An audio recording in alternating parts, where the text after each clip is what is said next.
Hello, ഇന്ന് നമുക്ക് 10-11 വാഷി types ഉണ്ടാക്കിയാലോ? അതും ബ്രഷ് പെന്നൊന്നും ഇല്ലാണ്ട്. അധികം വാഷി ടൈപ്സ് ഒക്കെ ഉണ്ടാക്കണം കണ്ടിട്ടുള്ളത് ബ്രഷ് പെന്നൊക്കെ യൂസ് ചെയ്തിട്ടല്ലേ. ഞാനിവിടെ യൂസ് ചെയ്തത് അക്രലിക് പെയിന്റിൽ കുറച്ച് വെള്ളം ചേർത്തിട്ടൊന്നും ആക്കിയതാണ്. നമ്മുടെ കയ്യിൽ വാട്ടർ കളർ ഉള്ളെങ്കിൽ അത് യൂസ് ചെയ്താലും മതിട്ടാ. ഞാൻ ആദ്യം 10 ഉദ്ദേശിച്ച്, പിന്നെ 11 കുറച്ച് ഗ്യാപ്പ് ഇട്ട് പെയിന്റ് ചെയ്യാൻ നോക്കാം, അല്ലെങ്കിൽ ഒന്ന് അപ്പുറത്ത് പരക്കാൻ ചാൻസ് ഉണ്ട്. ഇല്ലെങ്കിൽ അങ്ങനെ തന്നെ കൊടുത്തോട്ടാ, കുഴപ്പമൊന്നുമില്ല. ഇനി നമുക്കതിൽ ഇഷ്ടമുള്ള ഡിസൈൻസ് വരച്ചു കൊടുക്കാം. എനിക്ക് ഏറ്റവും കൂടുതൽ ഇഷ്ടപ്പെട്ടത് ഈ പിങ്ക് ആണ് കേട്ടാ. എല്ലാതും ഇഷ്ടമായിട്ടാ, പിങ്ക് മാത്രമൊന്നുമല്ല. അവസാനം ഒരു വൈറ്റ് കളറും കൂടി കണ്ടപ്പോൾ ഞാൻ അതിൽ കുറച്ച് ഇലകൾ കൂടി വരച്ചു കൊടുത്തു. ഞാൻ 10 ഉദ്ദേശിച്ച്, അങ്ങനെയാണ് അത് 11. ഇനി നമുക്ക് ഇതൊക്കെ ഒന്ന് കട്ട് ചെയ്തെടുക്കാം.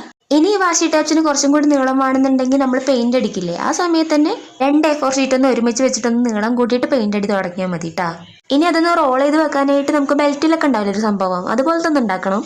ഇതുണ്ടാക്കി അവിടെ ഇരുന്നോളൂ നമ്മുടെ ടാപ്പ്. ഞാനിവിടെ 11 അങ്ങനെ ആക്കിയെടുത്തിട്ടുണ്ട്.